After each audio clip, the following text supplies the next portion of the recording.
முதலமைச்சர் பொறுப்பு ஏற்ற உடனே அவர் போட்ட முதல் கையெழுத்து இங்க வந்திருக்கக்கூடிய மகளிர் உங்களுக்கான கையெழுத்து, அதுதான் விடியல் பயணம் திட்டம்.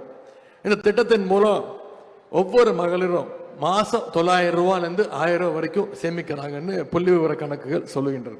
அது மட்டுமல்ல, குழந்தைங்களுக்கு பயன்பெறுகின்ற முதலமைச்சர் காலை உணவு திட்டம், குழந்தைங்க படிக்கணும், உயர்கல்வி படிக்கணும்ன்ற நோக்கத்தோடு கொண்டு வந்த திட்டம் புதுமை பெண் திட்டம். இது எல்லாத்திற்கும் முத்தாய்ப்பாக இன்னைக்கு கலைஞர் மகளிர் உரிமை தொகை திட்டம்.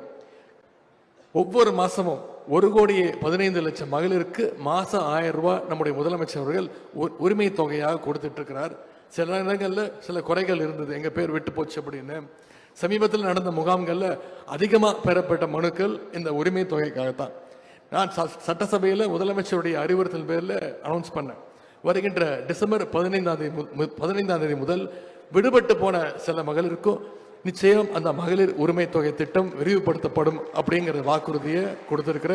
நிச்சயம் வருகின்ற டிசம்பர் 15ஆம் தேதி அனைத்து மகளிருக்கும் அந்த மாதம் 1000 ரூபாய் உரிமை தொகை திட்டம் நிச்சயம் அன்று சேரும்.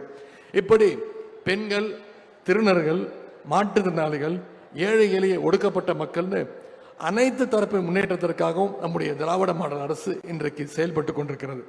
இந்த அரசு எப்படி உங்களுக்கெல்லாம் ஆதரவாக இருக்கின்றதோ, உங்களுக்காக செயல்படுதோ, அதே மாதிரி இந்த அரசுக்கு நீங்கள் ஆதரவாக இருக்க வேண்டும் நான் கேட்டுக்கொள்கின்றேன்.